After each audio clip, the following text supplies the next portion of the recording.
will be there soon. Heart beats fast and rhythm strong. Boogie woo, my darling true.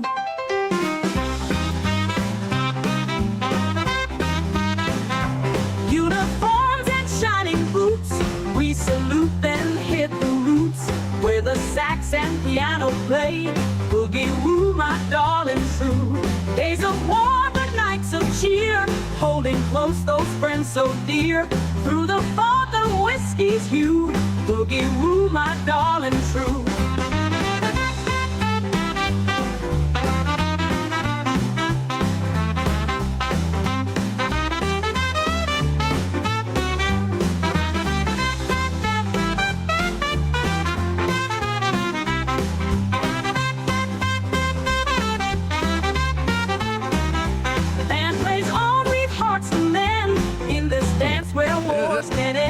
Hopeful steps in perfect cue. Boogie woo, my darling true.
Just went.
Got my suitcase and my shoes. Chicago's calling my name. Gonna find my fortune and fame. Riverboats and southern nights, dreaming of those city lights. Miss those nights with you and me, but my heart's in Chicago streets. Chicago window free, filling my heart with glee.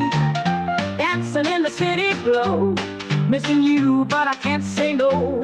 Met you down in the bayou, sweetest love I've ever known. Left my heart there in the swamp, now I'm wandering all alone. Every night I sing our song in the city where I belong. Hoping you come find me here in Chicago, where dreams appear. Chicago window free, filling my heart with glee. Dancing in the city glow, missing you, but I can't say no.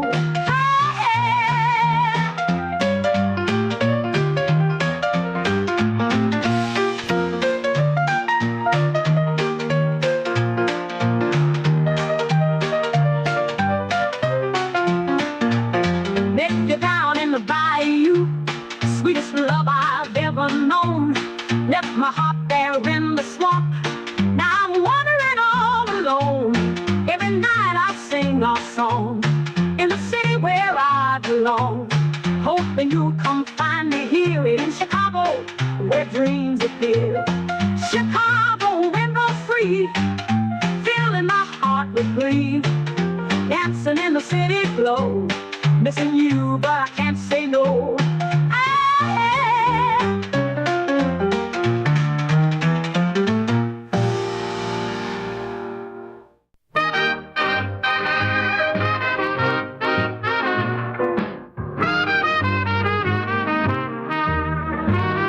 Rolling down the river, missing your sweet smile. I'm coming back to the Delta, been gone for a while.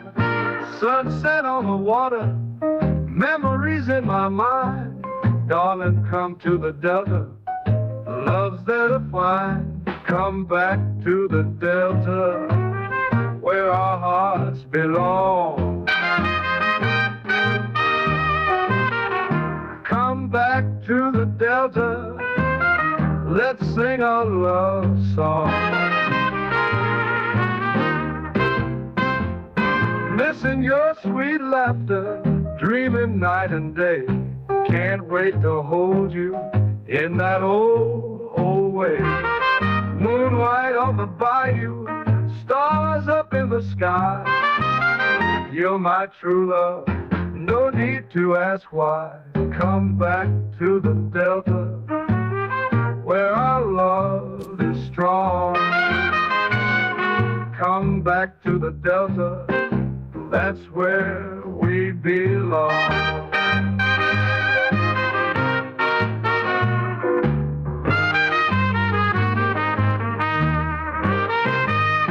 Missing your sweet laughter, dreaming night and day. Can't wait to hold you in that old, old way. Moonlight on the bayou, stars up in the sky. You're my true love, no need to ask why. Come back to the Delta, where our love is strong. Come back to the Delta, that's where we belong.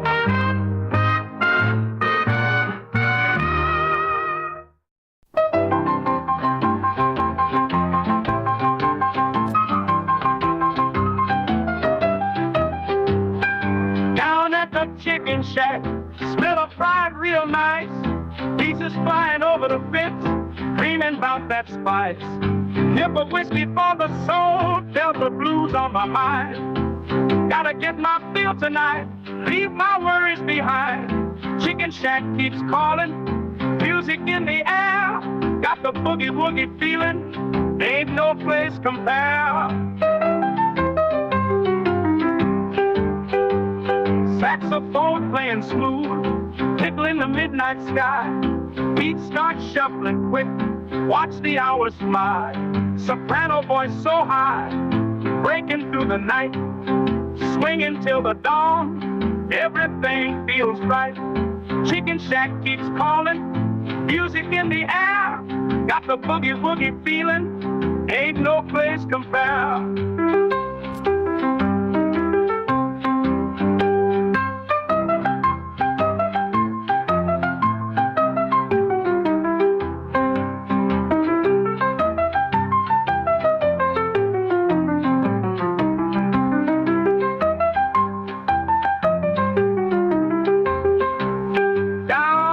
Chicken shack, smell of fried real nice, pieces flying over the fence, dreaming about that spice.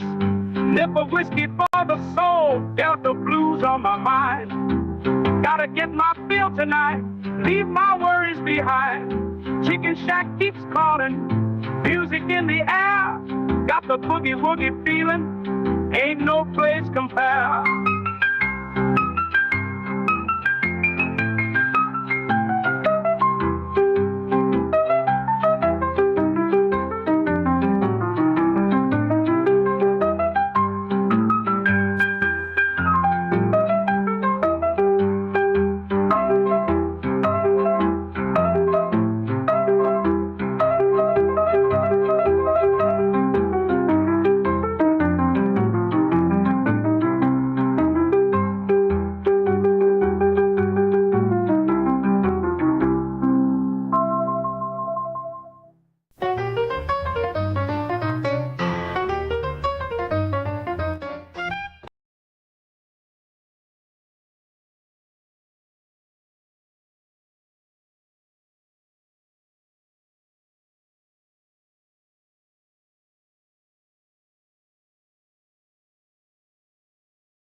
I see mad people.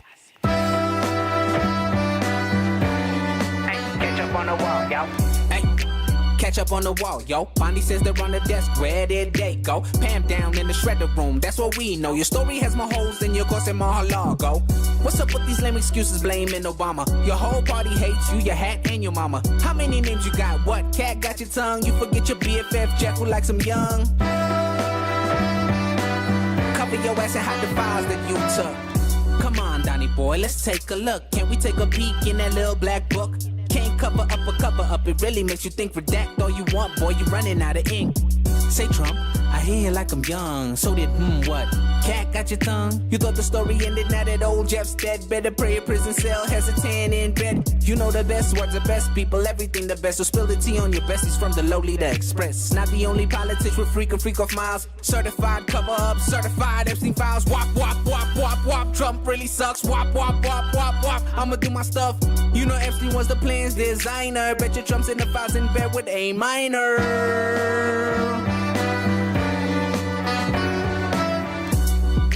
Trump not like us, Trump not like us, Trump not like us. Trump not like us, Trump not like us, Trump not like us. Trump not like us, Trump not like us, Trump not like us. Trump not like us, Trump not like us, Trump not like us. Trump not like us, I'm telling you. How's it going out there in Radio Land? Lincoln Project's just been killing it lately, I'm telling you. So, got a great program lined up for today. A whole lot of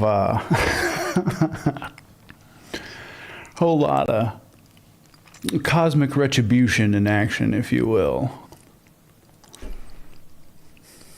The Fash seems to think that they're impervious because of the bullshit that they do and the bullshit that they've been able to get away with. But it seems like consequences have been coming for them lately. With that being said, I want to go ahead and get into this first clip because, man, oh man, you want to talk about a feel-good story to start the day? Here you go. Yeah. Oh, here we go. A violent nighttime attack on a young Jewish man in a downtown Nashville parking lot and the assault of a downtown bar employee ended today for a neo-Nazi in a Nashville courtroom. Good evening to you. I'm Carrie Sharp. Today, that neo-Nazi from Canada went before a judge for sentencing for his role in the attack that happened a year ago. Wait a minute. He came from Canada just to come down to attack people? That's not very Canadian of him. I thought they were supposed to be nice. That's not very Canadian. Lawyer wanted probation, but the judge had another idea. News Channel 5 investigative reporter Phil Williams is joining us. You have been following these hate groups. He fucked around and now he's going to find out. As they come to Tennessee, including this one. You were in the courtroom today. That's right, and it was about a 90-minute hearing. And as we've seen before, the neo-Nazi's lawyer argued his client was being singled out for exercising his free speech rights. It was an argument that the judge wasn't buying, sentencing the man to almost 4 years in prison. All right, we're here on the sentencing hearing of Mr. McCann. For 30-year-old Canadian. Holy shit, they all look the same. Is it just like they have a copy and paste mold that they put in like the Play-Doh Fun Factory for shitty fascists? Ryan McCann, Judgment Day came. So you have a problem with Jews in general, though? Yes, I do. A year after he and other members of the neo-Nazi Goyim Defense League descended upon Nashville, determined to make a scene. Do you see the 6 in the nose? You see it? There's the 6. This video, first obtained by News Channel 5 Investigates, shows the night that the group began taunting a young Jewish man in a downtown.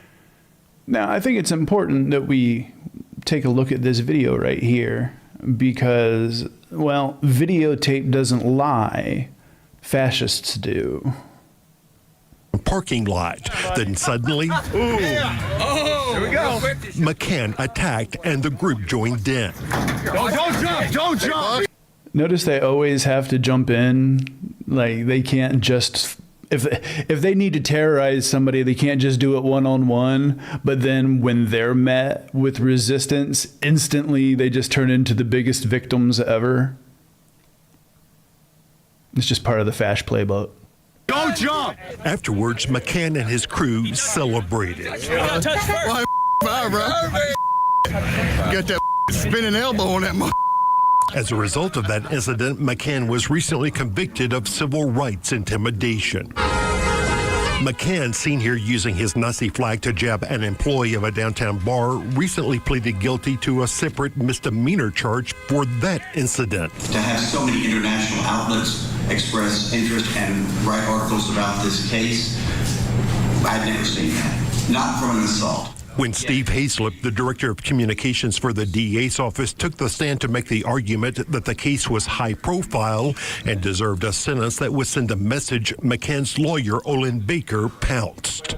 They manufactured this case. They manufactured all this press coverage. Judge, if I could respond, if we manufactured the case, then how was it that Mr. McCann was convicted in one and pled guilty in another?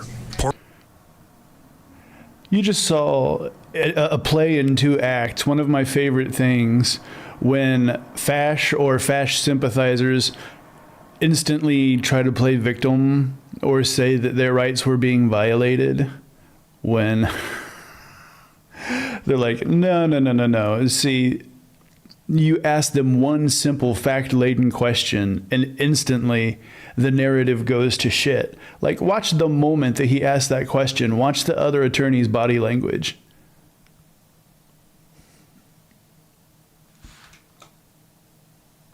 Of Baker's press coverage. Judge, if I could respond, if we manufactured the case, then how was it that Mr. McCann was convicted in one and pled guilty in another? Oh, Part of shit. Baker's arguments stem from what we don't see on the video. Get over there. The young man who indicated he had been drinking pulled an AR-15 to fend off the neo-Nazis. Baker tried to get a detective to admit that the victim should have been prosecuted. I'm not targeting a victim because they pulled a weapon in self-defense or is being pursued by Mr. So 2A rights only exist for certain people. Stand your ground laws only exist for certain people. Okay. I'm glad you're pointing that out to us. McCann. Prosecutor Wesley King. The amount of chaos that could have happened based on what Mr. McCann was doing is something that, frankly, most of us in here don't even want to think about. In the case of the downtown bar employee, Baker argued he threw the first punch and he was the one who should have been facing a judge. And the state is here playing on sympathy. Hey, this guy right here is not likable. I want you to put him in prison. No, he's not likable. He's a fucking Nazi. And the fact that I understand every person is permitted to have the best defense possible in our in our legal system, but don't try to use that as an excuse to get your client off, that we painted him as a bad person. No, he's a fucking bad person. He was jabbing people downtown in broad daylight with a Nazi flag. I know your job is to provide defense, but come the fuck on. In the end, If this was just a First Amendment issue situation, we wouldn't be here. Judge Steve Dozier said McCann's hateful views were not the issue. It was how his views led him to violate the civil rights of others. So here's how that sentence breaks down. McCann got 3 years for the civil rights intimidation, that nighttime assault of the young Jewish man, plus another 9 months on top of that for the assault with his Nazi flag. And other members of this neo-Nazi group are still awaiting trial. Yeah, you've been keeping track. I have. And other members of the group are still awaiting trial. So it's good to see just a little bit of justice in all the fuckery that's been going on lately. Because, man, they are getting bold. And when I say bold, I mean fucking bold. Because they've been sort of empowered by the current regime to be like, oh yeah, we can just be like the worst fucking people we can possibly be. And be praised for it. And it's so nice, and I do mean so nice, to see actual justice. And like I said, I mean, you can see that they tried to paint him as the victim. And of course, they're going to like do anything that they can to make people, this is not just one person, there's so many people with just absolutely vile beliefs to be some kind of fucking martyr if they actually face justice. Like, you saw what happened with Peter Navarro. He faced justice and then got a fucking cabinet position. So if there's no consequences for being absolute shitbags, why are people not going to be absolute shitbags is my question. But keep that in mind, because we're going to go over a few things. You've been watching ViperTV. Stick around. Alligator Alcatraz, an impregnable prison camp surrounded by miles of the most deadly parts of Florida. Poisonous snakes, fierce and hungry alligators, miles of unmapped swamps, storms, hurricanes, fierce heat. No one's getting out of Alligator Alcatraz. The people in Alligator Alcatraz are subhumans, the worst of the worst. Alligator Alcatraz is going to teach these criminals a lesson. If you're upset by Alligator Alcatraz, just wait. Because when the Trump era ends, we're keeping it open for the corrupt crypto scammers like Don Jr., who cashed in on the presidency. Keeping it open for folks like Stephen Miller, Kristi Noem, and Tom Homan, who ignore the law, ignore court orders, and deploy masked cops in warrantless raids. We're even keeping it open for the state and federal agents who abuse their power. You built this, MAGA, and some of you will enjoy the view from inside the wire. And that is why they're trying to redistrict Texas. But it's okay, because Gavin Newsom, Pritzker, and Hochul are being like, bet. You want to do some redistricting? Fine. We'll gerrymander the shit out of our blue states. We haven't done it because we've been trying to be decent fucking people. And look, all that got us was fucking hamstringed by you fascists. So you want to play rough? No problem. We have absolutely no issue at all fighting fire with fire.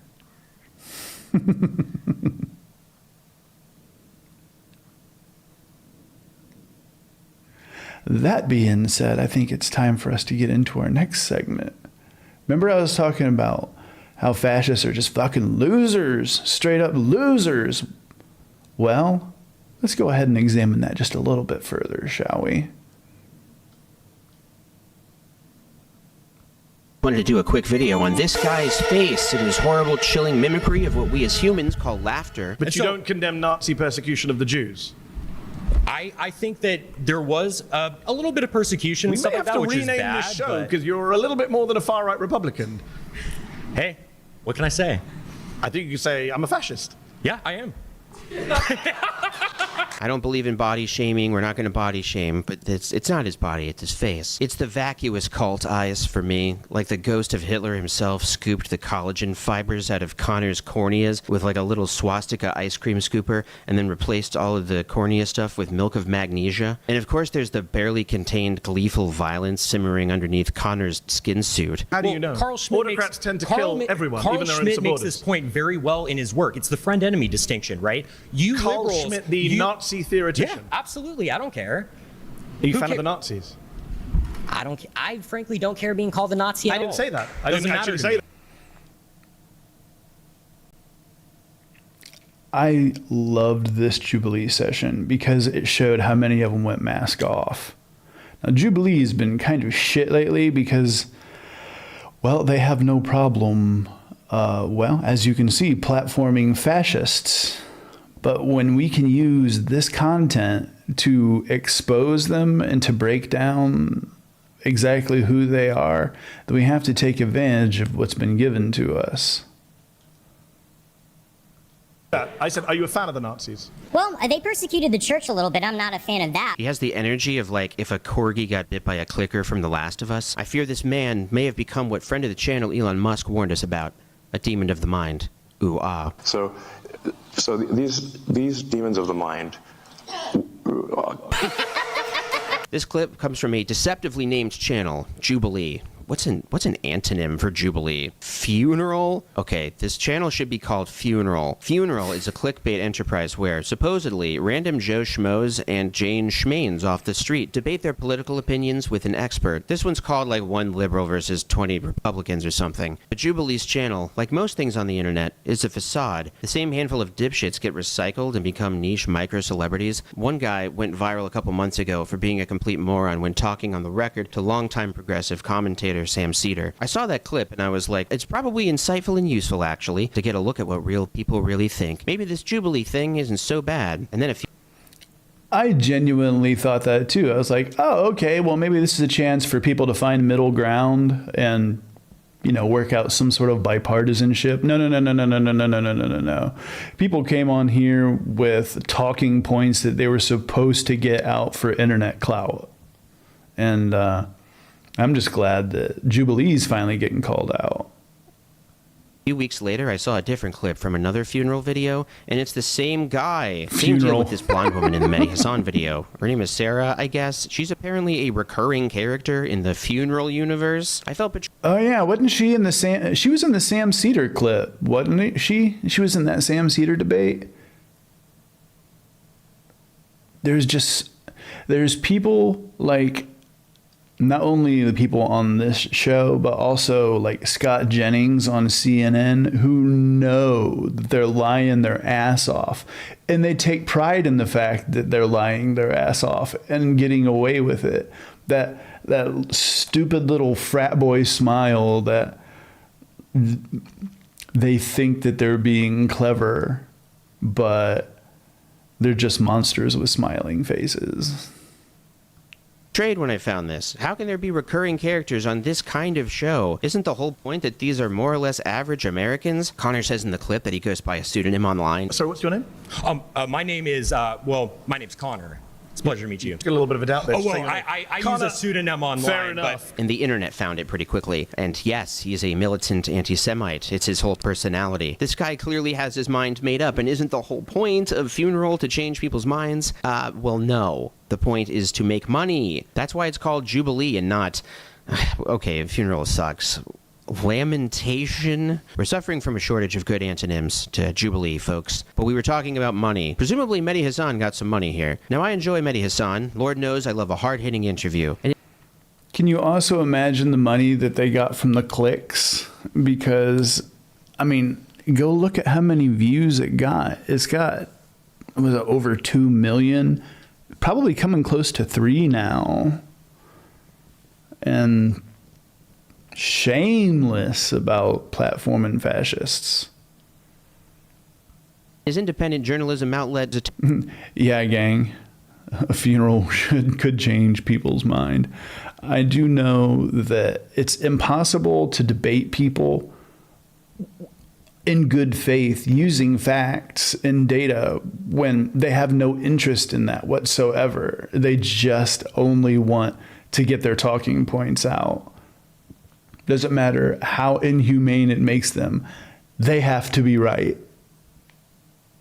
Zateo is consistently really solid. A lot of good folks doing good work there. So Zateo probably got some money from this Jubilee exposure, and I guess that would be good. But what's not so good is this Nazi-loving guy is also getting money. 36,000 monies, grifting off the back of this embarrassing appearance in a viral video. I wonder if regular cast members get paid up for... The thing that's funny about him getting all that money is that he's a self-proclaimed fascist, right? Which means he has no problem using his beliefs to oppress others. But when he faces consequences because of his beliefs, then all of a sudden he's a victim and needs to fundraise. You see how this works, right? Front, like this lady. So I did some digging into Connor. Well, the internet did, and I'm just stealing their research. But this is an exclusive. I don't think anyone else has reported on this yet, but I looked into Connor, and it turns out he's the child of J.D. Vance and that couch he fucked. He gets it honest, folks. He inherited J.D.'s shame.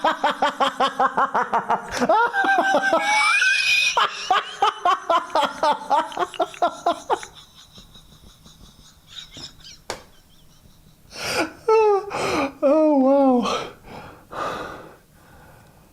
I always wondered what happened with that affair. I didn't know if they were going to end up on Maury or not. Have you ever seen a couch dance around after getting a paternity test that it turned out false? I mean, it's got 4 legs. Why can't it dance? Love of fascism and the charisma of a dumpster couch. I don't really care, to be quite frankly. Okay. And quite frankly, the fact is, I think that quite frankly, I think we would deport people. I don't think you're in a position to ask anyone any questions. I quite frankly, I would say quite frankly, honestly, quite frankly, anyone who is in line with Catholic teaching. Because quite frankly, And Connor was fired as a result of sucking this hard in a video. But in Quite Connor's frankly, defense, we I need was to check pretty his surprised hard he was drive. fired. Baby JD Couch Mom had a reasonable assumption that Trump's victory meant he could be as openly fascist as he wanted with no repercussions. In Trump's America, this man should be promoted. That's one of the reasons Connor's face is haunting my dreams these days. You can see so clearly that he thought he was nailing it. You can see the glee in what we'll charitably call his eyes. He's so excited to finally be racist out loud in public. It's like he waited his whole life to be exactly this sort of guy in this moment. And by golly... And I am so glad that they're excited to take that moment to just be out and out racist. I can even tell you how many debates I've had fairly recently where, you know, it's the whole like, well, the left are the fascists, etc., because apparently the right has fully embraced fascism, but yet still they need to gaslight that they're not fascists. And now you can just simply point to this Jubilee clip and be like, no, the mask is off. Just like in the same way that Charlie Kirk said that he doesn't care if people are here legally or illegally, if they're documented or undocumented, he wants them out. Why? Color of their skin. At least there's no more gaslighting. And they've given us all the info that we need to be able to prove this. Betty just gave him this golden opportunity. He's right there. Say something awesome, just like you always dreamed of. I think, quite frankly, these far-right conservatives sitting right around. White people? Yeah. No, who picks the autocrat? Frankly, the people. I frankly don't care being called a Nazi. Are you in favor of killing people who aren't like you? Quite frankly, I'm not. You just seem offended, to be quite frankly. It was so super cool, quite frankly. Because the whole And you don't believe in democracy? I don't believe in democracy. I'm going to get in power, and I'm going to frankly punish you when you try to leverage power against me. So the question, how are you going to get in power? You're going to use democratic means. And then you're going to use those democratic means to oppress others. It's the fascist playbook. It's the same thing they do every time.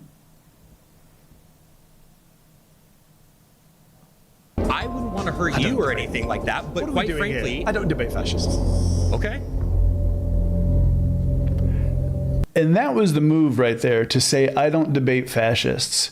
Because when you debate fascists, you give them a chance to normalize their thought instead of just immediately not only being shut down, but just mocked and humiliated. There should be no other response than pure mockery, because honestly, that is the Achilles heel of fascists. They're little titty babies. Oh. Yeah, speaking of that, there was a tweet that went out from Charlie Kirk saying that he went to New York City and he's never been more scared. And the response was, okay, so every blue-haired liberal with an arts degree is infinitely tougher than you. Okay.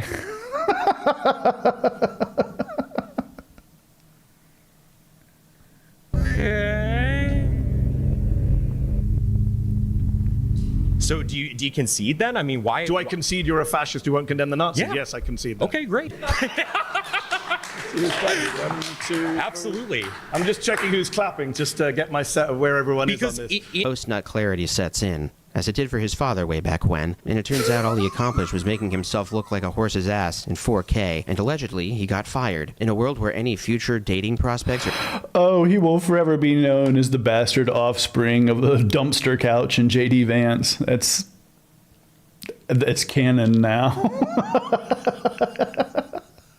They're definitely going to Google you. Some part of Connor, I think, realizes here, they're definitely going to find this now because this is one of the most viral shows on the internet. But arguably, I'm being slightly mean to Connor. I think we should walk a mile in Connor's skin suit. Look through his glazed over eyes. There you are. You're Connor. You thought you were going to end up feeling big and strong, like the images of Trump. Well, the fake ones that hide how fat he is. Or the fake images of Hitler that showed him being strong and not a nasty little gremlin. Or the fake pictures of Putin doing that exact same thing. You thought you were going to look like those fake pictures of those real guys. But now look at yourself. You're a no-job loser, literally begging wealthy people for money. If a black person did this, you'd call them a criminal. You start wondering about Trump cutting those unemployment benefits that you weren't worried about when you voted for Trump because you had a job then. And it's not your fault. You couldn't have possibly known that your unhinged antisocial personality would one day get you fired, and thus you might need some government assistance. Okay, I'm going to step back out of that skin suit.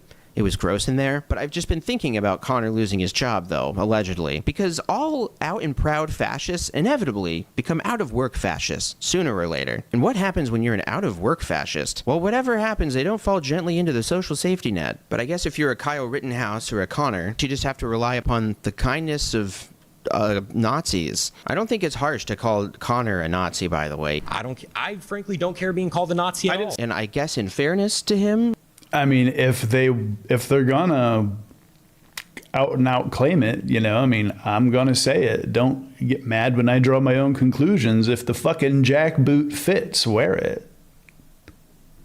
he's not unique in this. This video really isn't just about Connor, even though I've been talking about him for like 10 minutes. It's about guys like Connor, and this moment that I'm always interested in, the post-nut clarity of fascists. That's the only kind I'm interested in, just for research, for smart video essays. Connor's crash out reminded me of another recent embarrassing moment from another embarrassing guy, Greg Gutfeld. This is why the criticism doesn't matter to us when you call us Nazis. Nazi this, Nazi that. You know, I'm beginning to think they don't like us. You know what? I've said this before. We need to learn from the blacks. The way they were able. The way that he said that was so, you know, that there was fucking MAGA hat wearing trolls living under fucking bridges, seeing that clip and being like, he did it. He said it the way he's supposed to finally say it. Trump has allowed us to do it. Once more, I'm just glad they're taking the mask off. Able to remove the power from the N-word by using it. So from now on, it's what up, my Nazi? Hey, what up, my Nazi? Oof. Hey, what's hanging, my Nazi? Hey, what's hanging, my Nazi? Look at that post-nut clarity. Nancy, please. The absolute knowledge that you just said a thing you can't ever unsay. Now, if you're tempted to dismiss this as a joke, you should know that Greg Gutfeld is not a comedian. He just plays one on TV. He was hired to do this Daily Show ripoff thing because he already worked at Fox, and he's loyal to the cause. Maybe that's why this wasn't funny, I guess is what I'm saying. But these crash outs keep happening. Whimpering farts in the dung heap of fascism. It stinks so bad in here all the time now that it's easy to miss all the little farts. All right, sorry. Okay,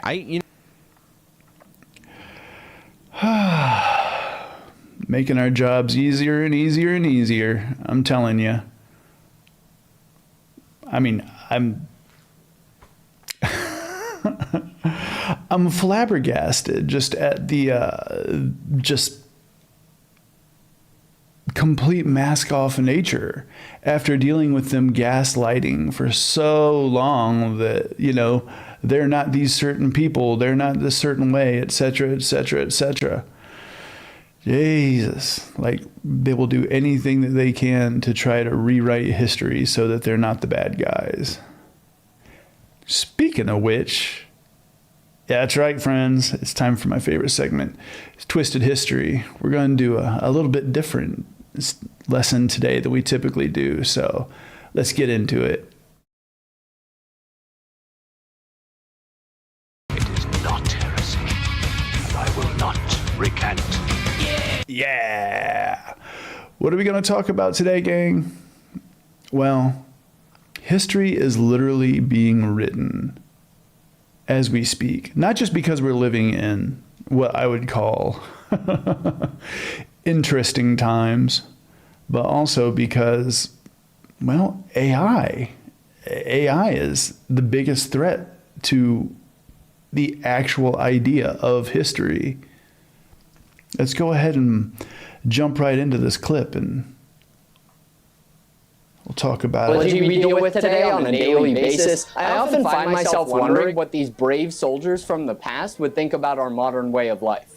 Oh, wait a second, those aren't real soldiers. All those pictures are AI generated. Now, you may not have heard about this because nobody's talking about AI right now. In fact, I'm probably the first one to make a video here on YouTube about AI, but generative AI has really been taking off lately. It's getting faster, cheaper, and scarily good at creating realistic photos and videos. Calling out fake historical media has always been a staple of my page, and in the past, I've covered pictures from historical reenactments, war movies, and even pictures of action figures that have been passed off as real historical photos. But now AI is starting to blur the lines of reality in ways.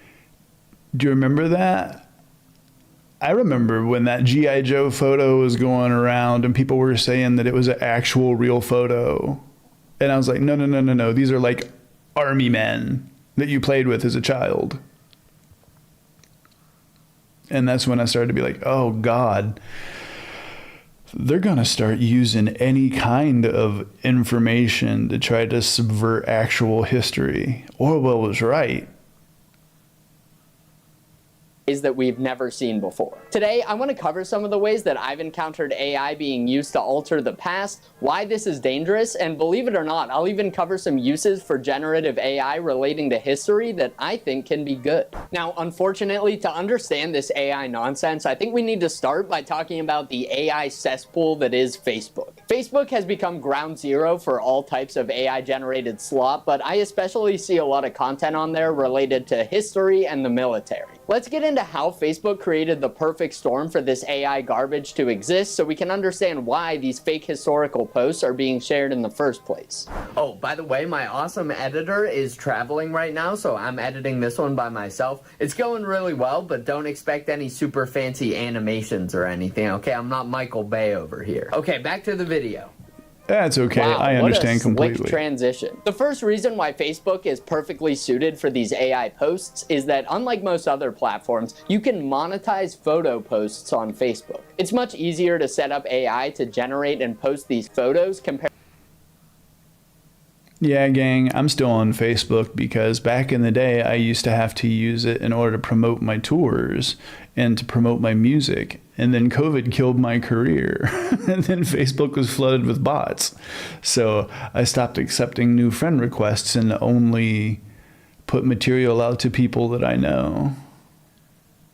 But I still can't get rid of it because it's one of the best ways that I have to actually reach people. The other way is in the Discord. Now check out the link that's in the chat. If you're not in the Discord, come hang out. We always got something fun going on. We're either listening to music or watching movies or gaming or just talking absolute ridiculous mess. Come on in and party. It's a good time.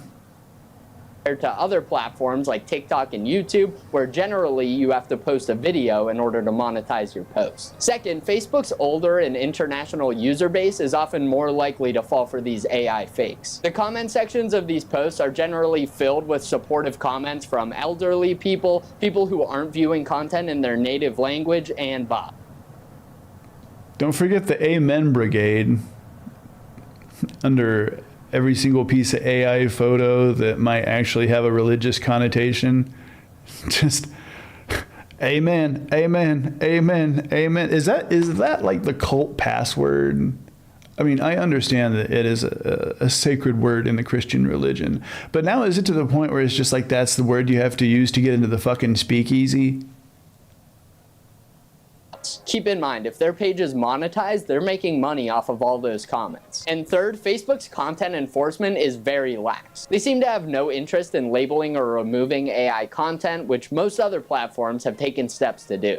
Alright, now let's take a look at some examples of fake historical photos that I encountered while roaming the unforgiving trenches of Facebook. I grouped these into categories so we can take a look at a few different post formulas that these AI history pages typically use. This first affront to the eyes is an AI-generated copy of a real photo from World War II, and the caption on these types of posts is typically the original caption from a real World War II photo. These are super common, and this type of post is just very perplexing to me. In my mind, it seems that it would have been much easier to just post the actual World War II picture. Most of these photos are in the public domain, so it's not like there are any copyright issues, not that these pages would probably care about that anyway. The original photo probably would have generated more engagement and wouldn't have required all that extra effort. But instead, they take an original photo and caption, use AI to generate a weird version of that photo, and then upload it with the caption.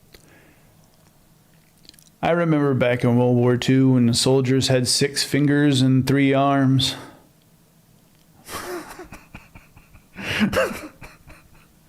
You have to be able to look for the things that make AI AI. Like, if you just look at that last photo, the actual honest one right here. And from AI to generate a weird original photo, copyright issues, not that these pages would probably care about that anyway. The original photo probably would have generated more engagement and wouldn't have required all that extra effort. But instead, they take an original photo. All right, let's look at the body position. Let's look at the way that the tank is on the ground.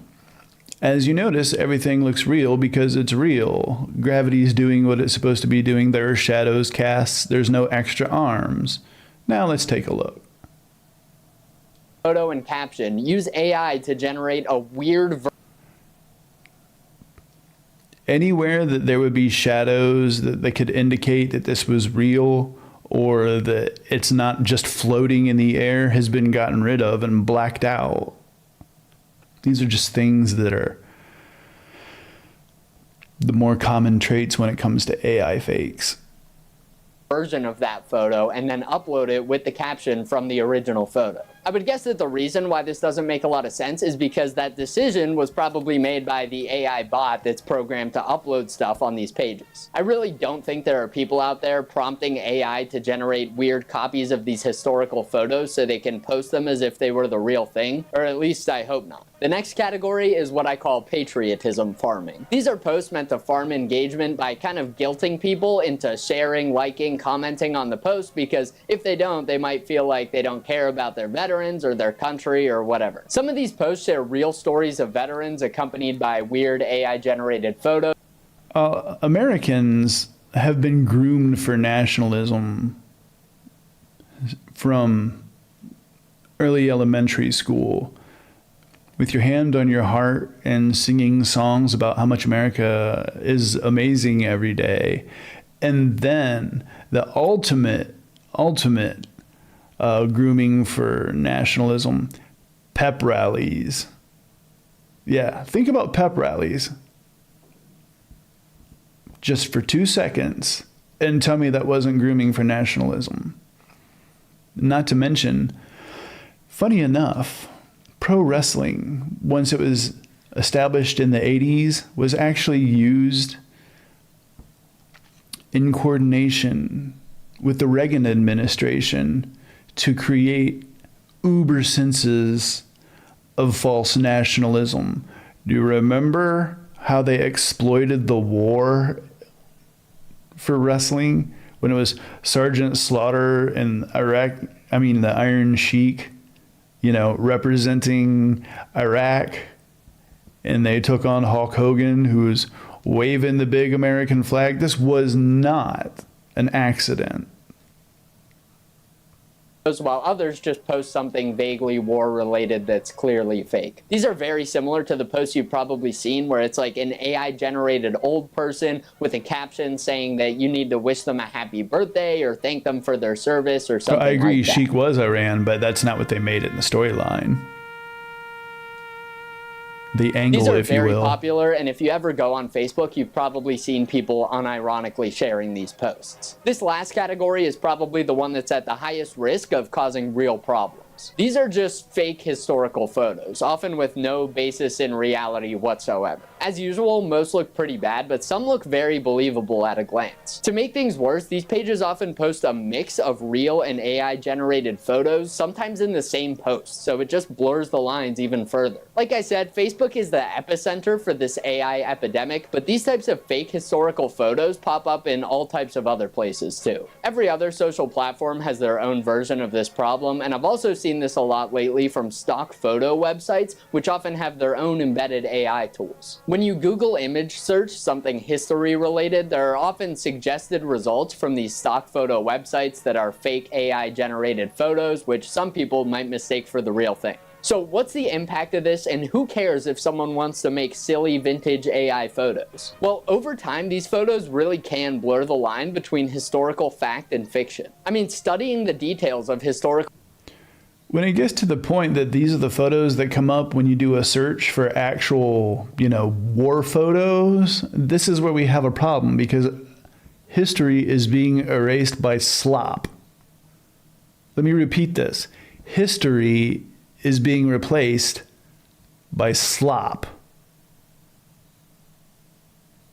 photos is one of the best tools we have to learn things about the past. I look at World War II images all the time to figure out what weapons and resources troops had available for specific battles, which troops were present for specific events, and much, much more. Inserting fake images into the mix can seriously alter how we understand these important historical events. I know we all love to think we're immune to falling for these AI posts, and a lot of them are very obvious, but AI just keeps getting better and better, and it also keeps being used in new ways where we don't even think to look out for it. Sure, there are certain groups of people who are more susceptible to being duped by AI, but it's happened to me, it's happened to you, it happens to everyone at some point, whether or not you've realized it. There's a very real risk of these AI photos getting mixed in with the real ones. Also, in my experience looking into fake historical photos, the original post usually is not the big problem. Let's look at a non-AI generated example to understand how this cycle often works. This is a photo that was taken at a World War II reenactment photo shoot years ago, along with a few similar photos. At some point, it was uploaded online, probably by the photographer who took it. But then, this photo got reshared without the context that it was from a reenactment. As soon as that happens once, all bets are off. Tons of other pages then grabbed this photo and started sharing it, often with their own captions added to it. Some even included the name of a real 101st Airborne soldier from World War II and claimed that the photo was of him.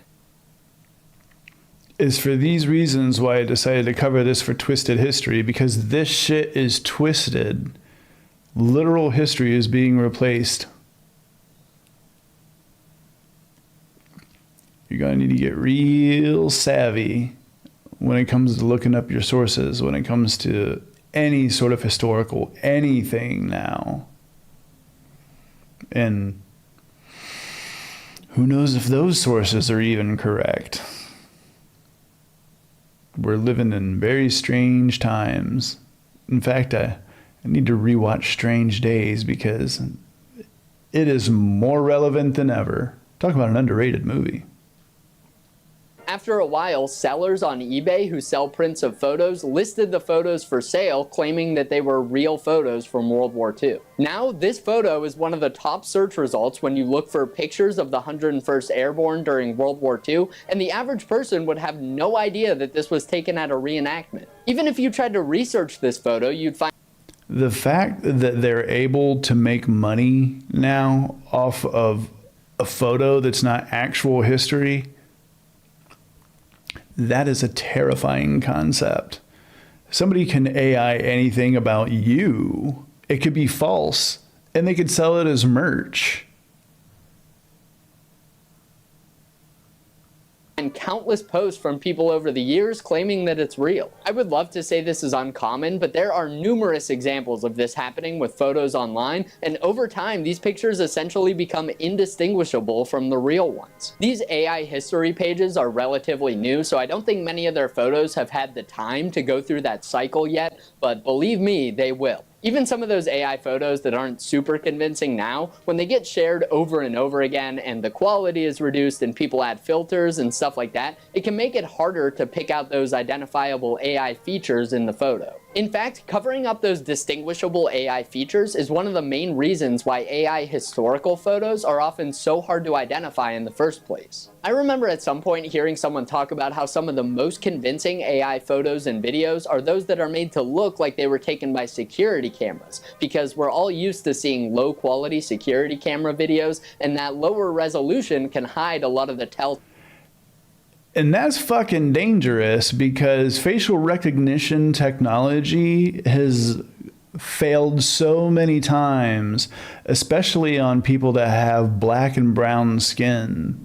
I'm not sure if that's a fucking feature or a bug for this regime, but it's true. AI has a hard time being able to distinguish people's face that have darker skin.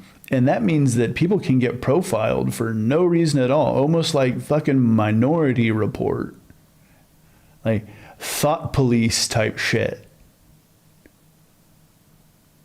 Signs of AI. I think this is even more applicable with historical photos, because old film photos are often grainy and sometimes damaged, and that can hide a lot of things. When you consider that some of the most famous real photos of D-Day look like this, it's easy to see how a blurry AI photo could be mistaken for a real one and distort our view of what happened in the past. Take a look at this slightly grainy photo, for example, and see how many of the typical AI identifiers you can spot before I point them out. Alright, did you find anything? Well, I hope not, because that's a real World War II photo. I would guess that a lot of you were starting to pick apart and question some of the details in that photo, which is completely understandable. It just goes to show how AI is distorting historical reality. The real stuff starts to look fake, and the fake stuff is looking more and more real. Lately, you mean like numbers? Like we've had negative GDP, like we've had the dollar at the lowest that it's been, like we have groceries more expensive than they've ever been, and a president that lies and says gas is $1.98. Please, if you can find anywhere where gas is $1.98, please put it in the chat. I've been seeing a lot of comments on posts of historical photos accusing them of being fake when they're very real.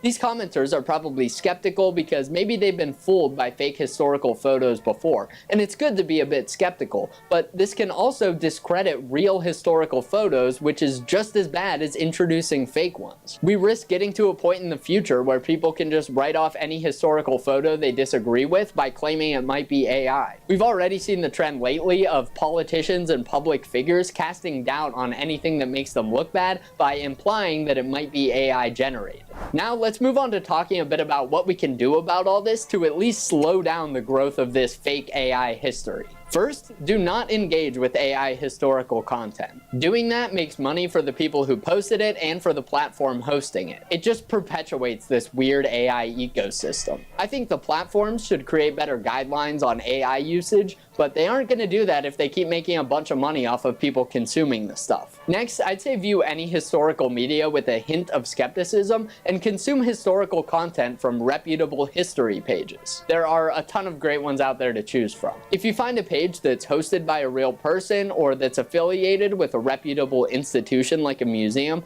or that just posts information that you can verify with other sources, those are some good signs that the page is at least more reputable than the faceless profiles you come across. And finally, talk to the people in your lives who fall into the demographics that are generally more likely to be tricked by AI. Children, the elderly, sometimes people consuming content that isn't in their native language, these are often the most likely people to be duped by AI. Okay, we've talked about how this technology is dangerous and how it's scary and it's gonna take over the world and roll over all of us someday, blah, blah, blah. But I'd like to end on something a bit more optimistic. Are there any good uses for AI when it comes to historical media? Well, in my opinion, absolutely. My favorite application for AI in this space has been for restoring and upscaling historical photos and videos. If you guys haven't seen this, it's pretty incredible, and I highly recommend checking out some YouTube videos of this when you have the chance. Basically, there are programs out there that use AI to enhance the quality and frame rate of historical footage. Some turn out way better than others, but I've seen some really good ones out there that make 100-year-old videos look like they were recorded with modern technology. I do still think we should be careful with this stuff because you are generating new pixels and frames when you use these tools, but generally it doesn't affect the content of the footage. I've heard of similar technologies being used to restore historical documents, and again, as long as it isn't changing the content of the document, I think that's great. Another popular use I've seen lately is using AI to animate historical photos into moving clips, and I'm still not quite sure how I feel about that one. Honestly, I find some of these a bit weird and creepy, but there have been some very popular uploads of these online, so clearly some people really like them. If these animations are helping some people connect with the past and better relate to the people in these photos, yeah, I'm really torn when it comes to the animated AI photos because it's the closest that you'll see to, you know, certain figures actually, you know, displaying any sort of motion or personality. But yet at the same time, you know, it's completely false. It's like falling in love with the AI chatbot. You know what I mean? At what point does reality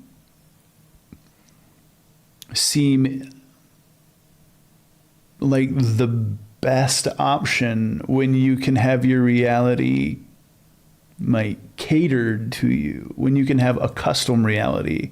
That's why Strange Days just seems more and more relevant. Like I said, a hell of an underrated movie and one of my favorite Julia Lewis performances. Underrated performances. She has had many amazing ones, but this is one not a lot of people know about. I think that's a great thing. In my opinion, one of the hardest parts about teaching history is getting others to view these historical figures as regular people like the ones we interact with every day. I've seen a lot of posts where people say they imagine anything before a certain date happening in black and white, and even though I know those people are mostly kidding, it really can be easy to feel disconnected from the past when we're only seeing it in grainy black and white footage. It can be hard to imagine what it would have been like to I don't know. There's something about, you know, seeing things in black and white that lets you know that that was the way that it was then. There's certain, like, you know, there's movies that are black and white because they were from that time. And you have to look at it with that lens. You can't look at it through the lens of, I want my instant gratification. You have to look at that this is actual history and this is the way it was. We see things in black and white because before color was invented, the world seemed like it was documented in black and white. There's a whole, I think, mentality that goes into watching anything that's noir in general.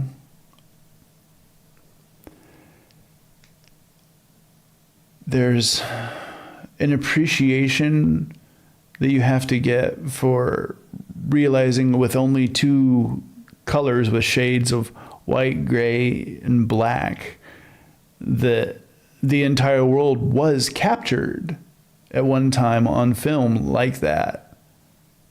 Obviously, the world is not black and gray, but for us to get the level of detail that we got from those cameras back then, I'll never stop being impressed with how much was able to be captured with such primitive photographic equipment.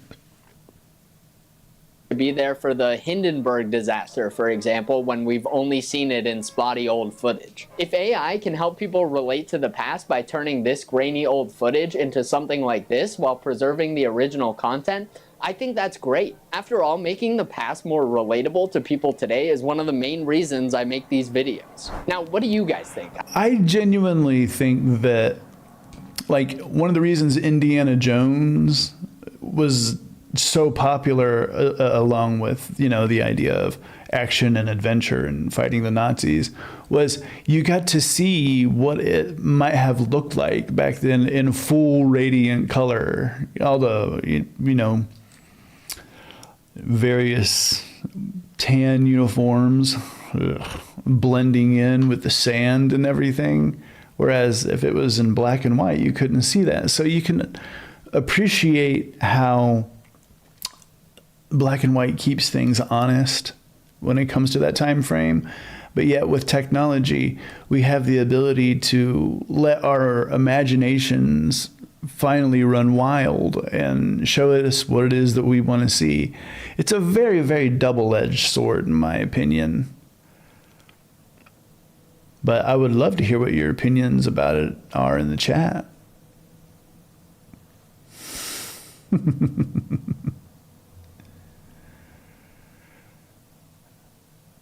Gunnico is painted in only black and white because newspapers only printed black and white. It captured the horror of fascism in stark relief. Yeah, I completely agree. That was, I think if Picasso would have used any colors, I mean, the people that saw it right up front will be able to walk away from it, but it's not going to translate in black and white the way that it would if specifically those shades were used to accent what was going on. And obviously, there's no color inside of fascism. It's horrible and dull and gray.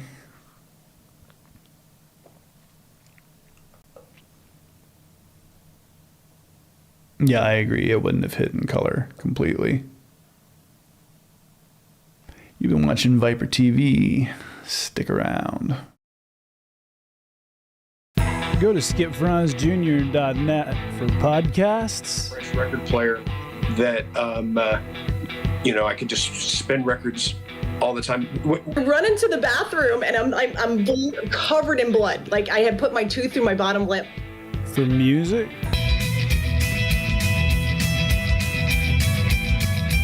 For gaming and pro-liberty game rants. That's skipfranzjr.net. Alrighty, gang. Thanks for joining me today on ViperTV. We went over some stuff. We learned some things. We're dealing with a ever-evolving landscape of AI and fascism, and sometimes the two combine, but that doesn't mean that we can't do the same. In the same way that Texas is going to try to redistrict, well, it doesn't mean we're going to just stand by and take it. I think it's important for us to know that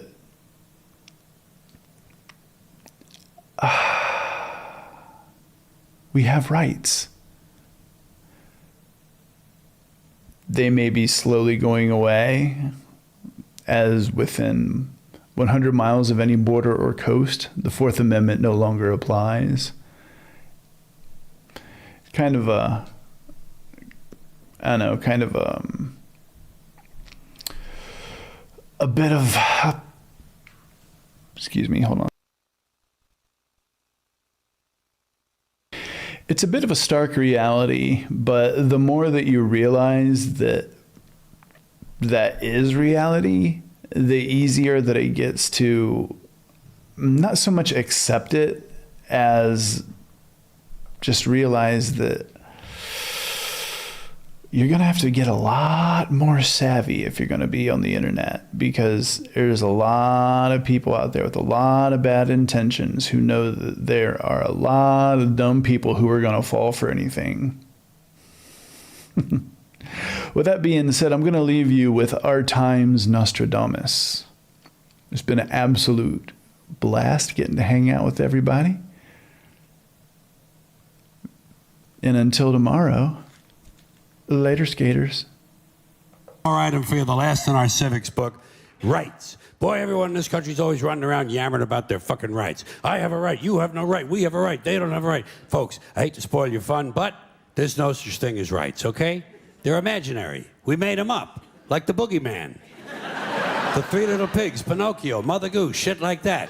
Rights are an idea. They're just imaginary. They're a cute idea, cute, but that's all, cute and fictional.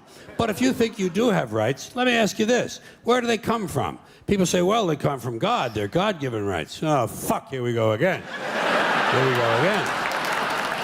The God excuse, the last refuge of a man with no answers and no argument.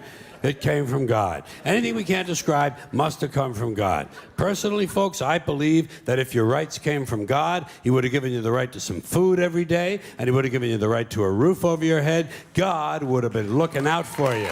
God would have been looking out for you. You know that? He wouldn't have been worried about making sure you have a gun so you get drunk on Sunday night and kill your girlfriend's parents. But let's say it's true. Let's say God gave us these rights. Why would He give us a certain number of rights? The Bill of Rights in this country has 10 stipulations, okay? 10 rights. And apparently God was doing sloppy work that week, because we've had to amend the Bill of Rights an additional 17 times.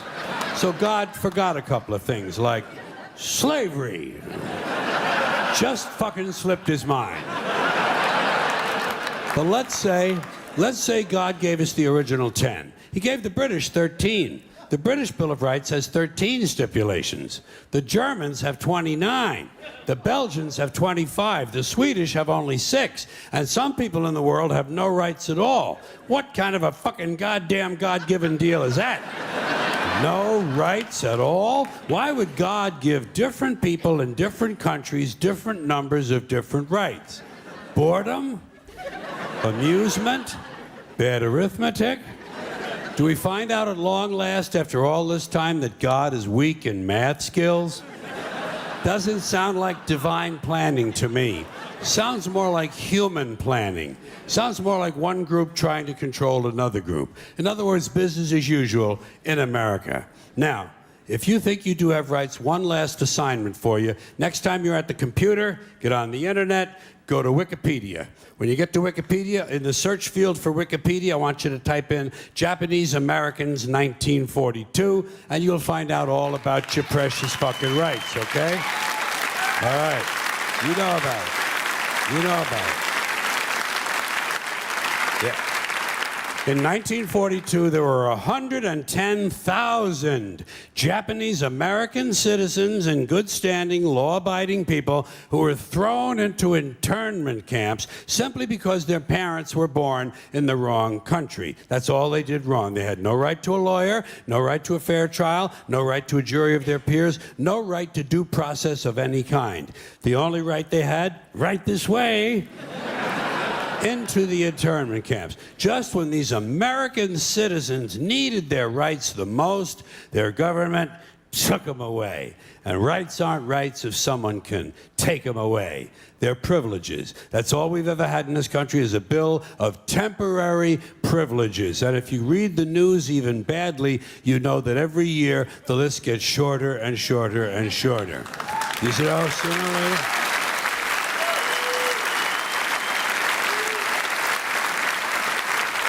Yeah.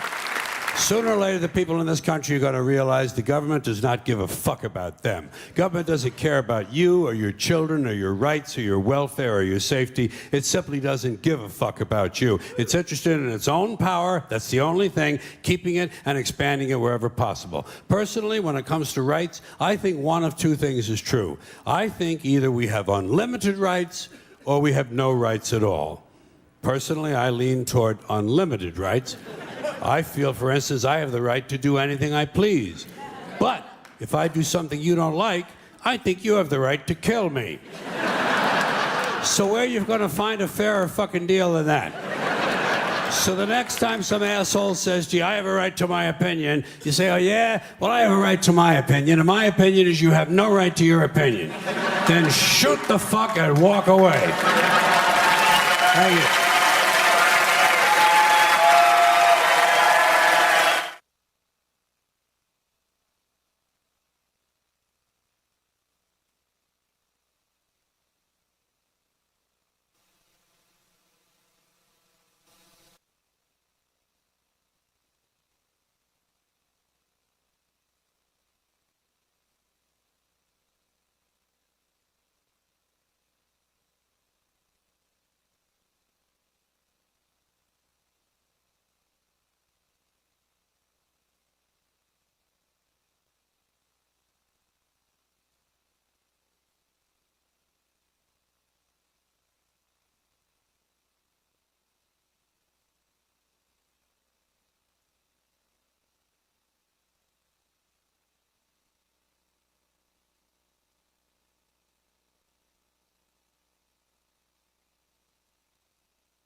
on this little podcast that could. So lots more to come. I appreciate it. All right, let's get into a little bit of what we'll be covering today. Let's see.